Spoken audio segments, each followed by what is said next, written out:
પ્રકરણ 8 કુદરતી સંસાધનો।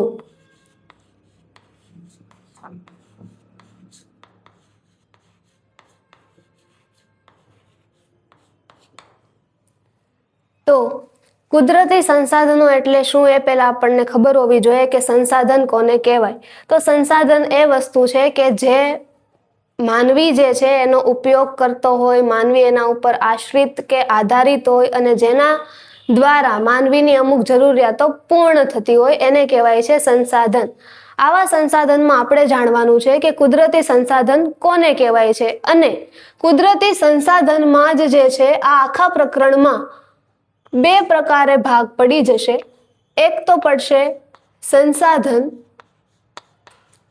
અને બીજું પડશે જમીન।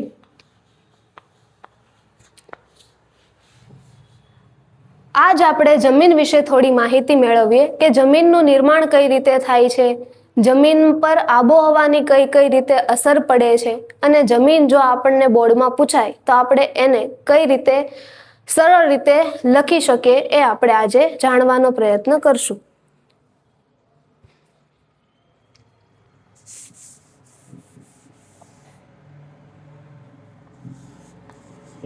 જમીન નિર્માણ। તો જમીન નિર્માણ એક વર્ષની કે 2 વર્ષની કે 3 વર્ષની ઘટના નથી, એ લગભગ 500 વર્ષ, 1000 વર્ષ કે લાખો વર્ષ સુધીની ઘટના હોય છે। જાણીને આશ્ચર્ય થાય કે માત્ર ને માત્ર 2.5 સેન્ટીમીટર જમીન બનતા, માત્ર 2.5 સેન્ટીમીટર જમીન બનતા 500 વર્ષનો સમય લાગે છે। તો આ જમીનની નિર્માણ કઈ રીતે થાય છે, જમીન બને છે કઈ રીતે એ જાણવાનો પ્રયાસ કરીએ તો કે આજથી લાખો વર્ષો પહેલા પણ પર્વત હતા જ। આ પર્વત જે છે એમાં થયા આબોહવાકીય પરિવર્તન। આબોહવાકીય પરિવર્તન એટલે તો કે આબોહવામાં કંઈક પરિવર્તન થવું। આબોહવા એટલે શું થશે તો કે વાતાવરણ। જેમ કે પહાડ છે, એક ધારો વરસાદ પડ્યો, દિવસે વરસાદ પડે, રાતે ઠંડી થાય, પાછો વરસાદ પડે, રાતે ઠંડી થાય। તો આ બધો વરસાદના કારણે આ જે પહાડ હતા એની જે જમીન હતી એ ધોવાઈ ગઈ અને સતત આવા પરિવર્તનના કારણે જ આ જે છે પર્વતો તૂટી ગયા અને શેમાં પરિવર્તિત થઈ ગયા તો કે ખડકોમાં પરિવર્તિત થઈ ગયા। ખડકોમાં પરિવર્તિત થઈ ગયા અને આ ખડકોમાંથી જ આપણને મળશે આપણી જમીન। ફરીથી જોઈએ તો કે ભાઈ પર્વત હતા અને પર્વતમાં જે છે આબોહવાકીય પરિવર્તન આવ્યા જેના કારણે પર્વતો તૂટ્યા, પર્વતો જે છે એ ખડકોમાં ફેરવાઈ ગયા અને ખડકોમાંથી બનશે જમીન। તો ખડકોમાંથી જમીન કઈ રીતે બનશે એ જો જાણવું હોય તો આપણે જોઈએ કે માની લો કે આ એક ખડક છે, આ ખડક પર પણ વરસાદનો, તડકાનો પ્રભાવ પડે। અહીં ખૂબ વરસાદ આવે છે, તડકો આવે છે અને આ ખડકો જે છે એ નાના નાના કણોમાં રૂપાંતરિત થઈ જાય છે। નાના નાના કણોમાં રૂપાંતરિત થઈ ગયા તો શું આ જમીન બની ગઈ? ના। હવે આ જે જમીન જેવી રચના બને છે આ એનો એક તબક્કો છે કે નાની નાની રચના બનવી। શેમાંથી તો કે ખડકોમાંથી। આ ખડકો હતા અને આ બની એની એક રચના। હવે અહીંયા શું થશે તો કે પ્રાણીઓ રહેવા આવશે। કોઈ પણ પ્રાણી હોઈ શકે, નાના જીવજંતુઓ હોઈ શકે, ઉંદર હોઈ શકે, સાપ હોઈ શકે, કોઈ પણ પ્રાણી આવે છે તો જાણકારી છે કે કોઈ પણ જીવ જે છે એ અમર છે નહીં, એ પ્રાણી આવશે અને ત્યાં આવે રે મૃત્યુ પામે છે। તો અહીંયા જે પણ પ્રાણીનું શું થયું છે? મૃત્યુ થયું। તો આપણને ખબર જ છે કે મૃત્યુ થયા પછી આપણા શરીરનું શું થાય છે? વિઘટન થાય છે। શું થાય છે? વિઘટન થાય છે। ત્યારબાદ પ્રાણીઓ દ્વારા તે બીજ વિકિરણની પ્રક્રિયાઓ થતી હોય, સતત થતી હોય. બીજ વિકિરણની પ્રક્રિયા 3 પ્રકારે થઈ શકે: પાણી દ્વારા થાય, પ્રાણી દ્વારા થાય અને હવા દ્વારા થાય. તો આવા જ તે પ્રાણીઓ દ્વારા અહીંયા બીજ વિકિરણની પ્રક્રિયા થઈ હોય તો બીજમાંથી શું બનશે? તો કે વનસ્પતિ બનશે. અહીંયા વનસ્પતિ બનેલ છે, તેના વૃક્ષો અહીંયા પડશે, વૃક્ષોના પાંદડા અહીંયા પડશે, અહીંયા બધે પાંદડા થાય. તો કે પહેલા શું અહીંયા આવી ગયું હતું? તો કે પ્રાણીઓનું વિઘટન તો થયેલું જ છે. હવે અહીંયા તમને જોવા મળે છે વૃક્ષોના પાંદડાનું પણ વિઘટન, અને એના દ્વારા જ બને છે આપણા સેન્દ્રિય પદાર્થો. શું કહેવાય એને? સેન્દ્રિય પદાર્થો. તો કે ત્યારબાદ આ જ સેન્દ્રિય પદાર્થોનું ફરીથી રૂપાંતર થાય, ફરીથી વિઘટન થાય અને સેન્દ્રિય પદાર્થો જ ફેરવાઈ જાય હ્યુમસમાં. પુસ્તકમાં એક શબ્દ આવેલો છે હ્યુમસ. તો કે હ્યુમસ શું છે? તો કે પ્રાણીઓ અને વનસ્પતિનો એવા મૃતાવશેષ છે કે જેનું સંપૂર્ણ વિઘટન થઈ ગયું છે અને એ કાળી કે ભૂરી માટી જેવું લાગે, ચીકણો પદાર્થ હોય પણ એ માટી નથી હોતું, એ ખરેખર હોય છે સેન્દ્રિય પદાર્થનું જ વિઘટન થયેલું એક સ્વરૂપ, જેને આપણે કહીએ છીએ હ્યુમસ. તો હવે આપણે આપણી જમીન નિર્માણની પ્રક્રિયા પૂર્ણ થાય છે. તો કે પહાડ હતા, ત્યાંથી ખડકોમાં રૂપાંતર થયા, ખડકોમાંથી નાના કણોમાં રૂપાંતર થયા અને નાના કણો બન્યા તો શું આ જમીન બની ગઈ? ના. એમાં પછી પ્રાણીઓ થશે, પ્રાણીઓનું વિઘટન થશે, પાંદડાઓ ઉગશે, વૃક્ષો ઉગશે, પાંદડાઓ એમાં વિઘટન થશે અને સેન્દ્રિય પદાર્થો બનશે અને હ્યુમસો બનશે. હવે આપણી જમીનની નિર્માણની પ્રક્રિયા પૂરી થાય છે. તો જમીન બનવામાં જે છે એ કેટલી વસ્તુઓ જોઈ? તો કે જમીન બનવામાં કોઈ પણ ખડક હશે, એ ખડકમાં પહેલેથી જો હાજર હોય તો ખનિજ તો હાજર હોય જ છે. ત્યારબાદ એમાં જે છે એ ઉમેરાણું શું? તો કે સેન્દ્રિય પદાર્થ. ત્યારબાદ આ સેન્દ્રિય પદાર્થનું વિઘટન થઈને ફેરવાણું એ હ્યુમસમાં. ત્યારબાદ ભેજ જે છે એ ઉમેરાય છે અને હવા ઉમેરાય છે. આટલી બધી વસ્તુઓ ભેગી થાય ત્યારબાદ આપણી જે છે એ જમીન તૈયાર થાય છે. અને આ હતી આપણી જમીન નિર્માણની પ્રક્રિયા. પણ હવે સમજેલું જ બોર્ડના મુદ્દામાં લખી શકાય એવું ના હોય, તો કે એને બોર્ડના મુદ્દામાં ક્યારેક પૂછાય તો કેવી રીતે આપણે જે છે એ લખી શકીએ એની ચર્ચા કરીએ.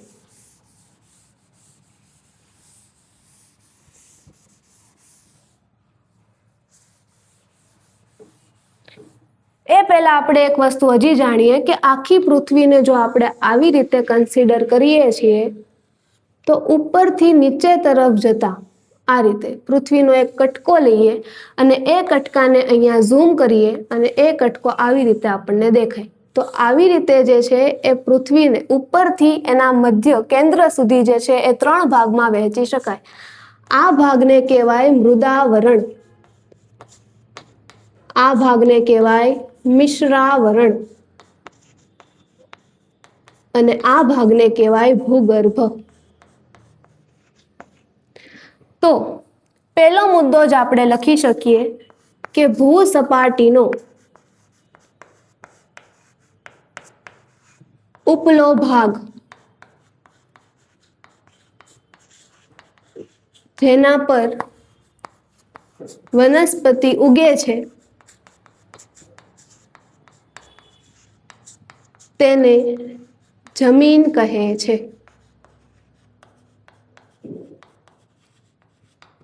બીજો મુદ્દો શું લખી શકાય? તો કે જમીન નિર્માણની પ્રક્રિયા શેના દ્વારા થાય? તો કે આબોહવાકીય પરિવર્તન દ્વારા. તો કે જમીન નિર્માણની પ્રક્રિયા આબોહવાકીય પરિવર્તનને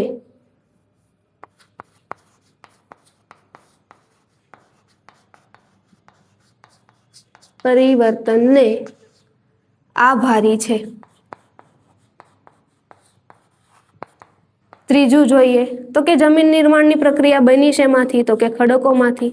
ખડકોનું શું થયું? તો કે ખડકોના ખવાણ અને ધોવાણથી બનતી અને જેમાં ઉમેરાય છે શું શું? તો કે ખનિજ, હ્યુમસ, સેન્દ્રિય પદાર્થો, ભેજ અને હવા, જેના દ્વારા શું બને છે? જમીન બને છે. ત્યારબાદ ચોથો મુદ્દો શું લખી શકાય? તો કે જમીન જે છે એ જમીન આબોહવાકીય પરિવર્તન પર નીચે પ્રમાણે આધાર રાખે છે.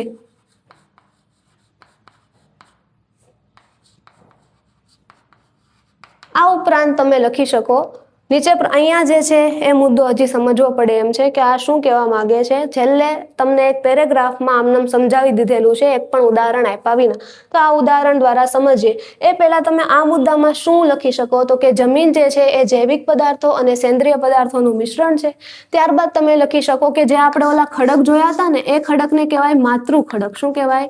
માતૃ ખડક. અને એ માતૃ ખડક અને વનસ્પતિના મિશ્રણથી બનતો અસંગઠિત પડ એને પણ શું કહેવાશે? જમીન. જો પૂછાય તો આપણે આ રીતે ઓછામાં ઓછા 5 થી 6 મુદ્દા આરામથી લખી શકીએ જો પ્રક્રિયા ભણ્યા હોય તો. હવે તો કે મેં છેલ્લો મુદ્દો એવો લખ્યો કે જમીન નિર્માણમાં હું ક્યારની બોલું છું કે આબોહવાકીય પરિવર્તન થાય, એના પર આધાર રાખે, એના પર આધાર રાખે. પણ શું એનું કઈ ઉદાહરણ છે? તો કે આ છે. માની લ્યો કે એક જ પ્રકારનો ખડક છે, ખડક નંબર A. તે એક જ પ્રકારનો ખડક, આ બંને ખડક સમાન છે, સમજી લો કે આ એક જ માના 2 છોકરા જ છે સમજો. પણ આ બંનેની આબોહવા અલગ અલગ છે. આબોહવા અલગ અલગ છે એટલે તો કે આ ખડક જે છે એ રણ વિસ્તારમાં તમને જોવા મળે અને આ ખડક છે એ માની લ્યો હાલ પૂરતું કે તમને પર્વત વિસ્તારમાં જોવા મળે. તો આ બંનેના ખડકના પ્રકાર કેવા છે? સેમ જ છે. છતાં આમાંથી જે જમીન મળશે એ પણ અલગ મળશે અને આમાંથી જે જમીન મળશે એ પણ અલગ મળશે. તો કે હું શું હવામાં વાત કરું? ના, મારી આગળ ઉદાહરણ છે. કયું ઉદાહરણ? તો કે એક ઉદાહરણમાં આવે બોસાલ્ટ નામનો ખડક. બોસાલ્ટ નામનો શું છે? એક ખડક છે જે જ્વાળામુખી દ્વારા જે છે એ બને છે. કયો ખડક? બોસાલ્ટ નામનો ખડક. અને આ ખડક જે છે એ 2 રીતે આમાંથી જમીન બને.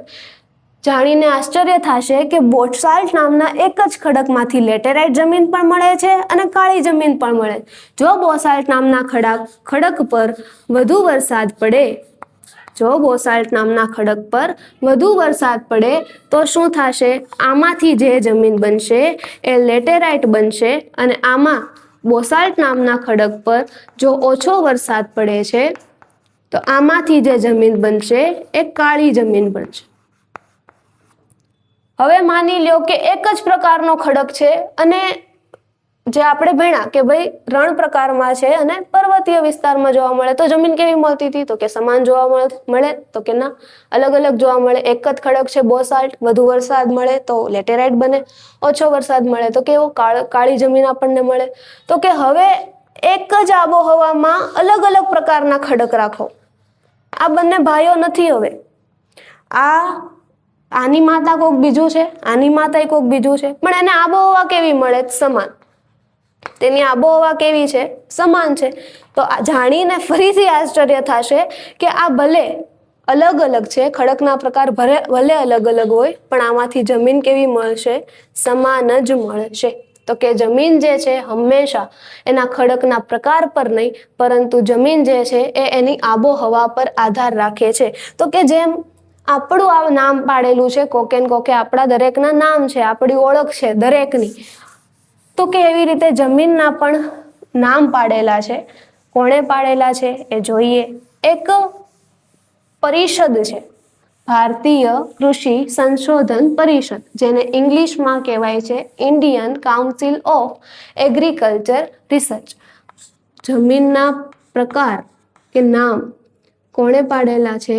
તો કે ભારતીય કૃષિ સંશોધન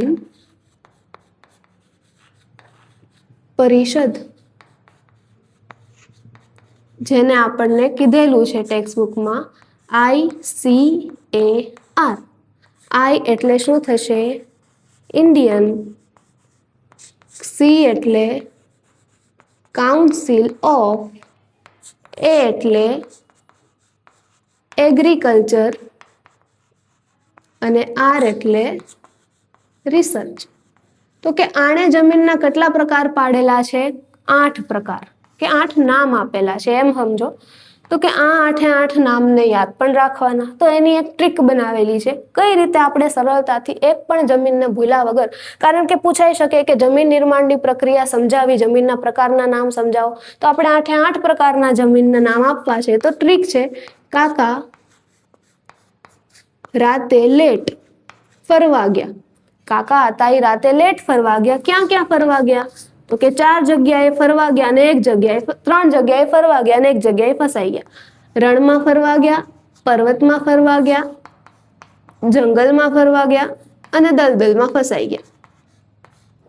તો આમાંથી જમીન કેવી રીતે યાદ રહે? આ તો સમજા કે રણ પ્રકારની જમીન, પર્વત પ્રકારની જમીન, જંગલ પ્રકારની જમીન અને દલદલ પ્રકારની જમીન. પણ આમાંથી કેમ રહેશે? તો કે 1 કા એટલે કાંપની જમીન, 1 કા એટલે કાળી જમીન, રાત એટલે રાતી કે લાલ જમીન, અને લેટ એટલે આવશે લેટેરાઇટ જમીન. તો ગણી લો, 1 2 3 4 5 6 7 અને 8. તો આટલી સરળતાથી એકમાત્ર લાઈન દ્વારા આપણે 8 પ્રકારની જમીનના નામ યાદ રાખી શકીએ. તો આવી રીતે પાકોની પણ અમુક ટ્રીક છે જેના દ્વારા જે છે આપણે નામ યાદ રાખી શકીએ. પણ એ પહેલા આ 8 જમીનમાંથી માત્ર હું એક જમીન અત્યારે હાલ સમજાવવા માંગુ તમને. એ છે રાતી જમીન, જેને આપણે કહીએ છીએ કાં તો એ કેવી હોય, લાલ જમીન હોય. તો કે કઈ રીતે સમજીએ? નકશા દ્વારા સમજીએ. કઈ રીતે એટલે નકશા દ્વારા સમજીએ. તો કે આ છે ભારતનો નીચેનો વિસ્તાર, દક્ષિણનો વિસ્તાર કહી શકાય આને. તો કે દરેક જમીનમાં શું શું યાદ રાખવાનું હશે? જો તો કે એક તો એ જમીન કયા વિસ્તારમાં જોવા મળે છે એ, એક તો એમાં કયા પોષક તત્વો વધારે છે એ, પોષક તત્વો વધારે હોય ઈ, અને બીજું તો કે પોષક તત્વો ન હોય એ. માની લો પોષક તત્વો નથી, તો કયા કયા નથી? વિસ્તાર આવશે, પોષક તત્વો વધારે છે કે નથી એ જોવાનું છે. ત્યારબાદ શું આવશે? તો કે એના પાક આવશે. આટલું કરશો એટલે તમારી કોઈ પણ જમીન પૂર્ણ થઈ જશે. તો કે અહીંયા તમને કેવી રીતે નકશા દ્વારા કઈ રીતે સમજી શકો? તો કે ભારતના દ્વીપકલ્પીય પ્રદેશમાં આવેલું તમિલનાડુ, અહીંયા ક્યાંક શું આવેલું છે? તમિલનાડુ આવેલું છે. આ તમિલનાડુથી જેમ તમે ઉપર જશો એમ ગુજરાતનો જ એક પાડોશી રાજ્ય છે. કયો? એમપી. એમપી એટલે શું? તો કે મધ્યપ્રદેશ. અને આ મધ્યપ્રદેશમાં જ આવેલું છે શું? બુંદેલખંડ. તો કે આપણને એક વસ્તુ તો આમનામ યાદ રહી ગઈ. શું? તો કે ભાઈ દક્ષિણથી ઉત્તર તરફ તમે ગયા એટલે એક વિસ્તાર તમારો પાકો થઈ ગયો. કયો? તો કે તમિલનાડુથી તમે મધ્યપ્રદેશના બુંદેલખંડ સુધી જાઓ ત્યારે તમને કયો જમીન જોવા મળે? રાતી જમીન જોવા મળે છે. એ જ રીતે જો પશ્ચિમથી પૂર્વ તરફ આવો, પૂર્વથી પશ્ચિમ તરફ આવો તો કઈ રીતે જમીન જોવા મળે? તો કે અહીંયા ક્યાંક આવેલું છે ઝારખંડ. શું છે? આ રાજ્ય છે ઝારખંડ. અને આ ઝારખંડમાં આવેલી છે રાજમહલની ટેકરીઓ. આ રાજમહલની ટેકરીઓથી તમે આ સાઈડ જાઓ એટલે અહીંયા આપણને બધાને ખબર છે કે ઉત્તર ગુજરાતમાં આવેલું છે કચ્છ. ત્યાં આ જમીન જોવા મળે છે. નકશા દ્વારા સમજી શકાય. ફરીથી સમજીએ. તમિલનાડુથી ઉપર તરફ જાઓ એટલે બુંદેલખંડ, પૂર્વથી પશ્ચિમ તરફ જાઓ ઝારખંડમાં આવેલી રાજમહલની ટેકરીઓ, અને ત્યાંથી કચ્છ તરફ જાઓ એટલે તમને આ જમીન જોવા મળશે. આ તમારો એક મુદ્દો. કોઈ પણ જમીન આવી જમીન લાલ જ છે, લેટેરાઇટ જમીન લાલ જ છે. કોઈ પણ જમીન લાલ હશે એટલે એની પાછળ એક જ તત્વ જવાબદાર છે, જેને કહેવાય છે ફેરિક ઓક્સાઇડ. ફેરિક ઓક્સાઇડને જ લોહ તત્વ કહેવાય છે. અને જો આનું અણુસૂત્ર કરવું હોય તો એનું અણુસૂત્ર છે Fe2O3. આ એનું શું છે? અણુસૂત્ર છે, જે આપણે બોર્ડમાં લખી શકીએ. માર્ક વધે આનાથી આપણા. તો કે આ વસ્તુ શું થઈ ગઈ? તો કે વિસ્તાર તો થઈ ગયો. હવે પોષક તત્વો. પોષક તત્વમાં એક તત્વ વધારે જોવા મળે. શું? તો કે ફેરિક ઓક્સાઇડ વધારે જોવા મળે. હવે તો કે શું નથી જોવા મળતું? તો કે અહીંયા કાંઈ નથી જોવા મળતું. સમજો, કાકરા નથી જોવા મળતા, મેગ્નેશિયમ નથી જોવા મળતું, કાર્બોનેટ નથી જોવા મળતું, એલ્યુમિનિયમ નથી જોવા મળતું. આ જમીનમાં માત્ર તમારે એક જ પોષક તત્વ યાદ રાખવાનું જે જોવા મળે, એ ફેરિક ઓક્સાઇડ. ન જોવા મળતું શું? તો કે કાકરા, કાર્બોનેટ, મેગ્નેશિયમ, એલ્યુમિનિયમ વગેરે કાંઈ જોવા મળતું નથી. ત્યારબાદ પાકને આપણે યાદ રાખવા માટે એક ટ્રીક છે. કઈ? તો કે કપા બેટા બાજુએ મગફળી પડી છે એનો ઘા કરી દે. કપા એટલે થશે કટપ્પા નહીં, કપાસ. બેટા એટલે થશે બટાટા. બા એટલે થશે બાજરી. જુ એટલે થશે જુવાર. અ એટલે થશે અળસી. મગફળી એટલે મગફળી અને ઘા એટલે થશે ઘઉં. તો આ રીતે આપણે લેટેરાઇટ નહીં પણ રાતી જમીનના શું શું જોયું? તો કે વિસ્તાર જોઈ લીધો, પોષક તત્વો કયા જોવા મળે છે એ જોઈ લીધા, કયા પોષક તત્વો નથી જોવા મળે એ જોઈ લીધા, અને પાકને એક આ ટ્રીક દ્વારા જે છે એ સમજી શકાય છે અને સરળતાથી યાદ રાખી શકાય છે.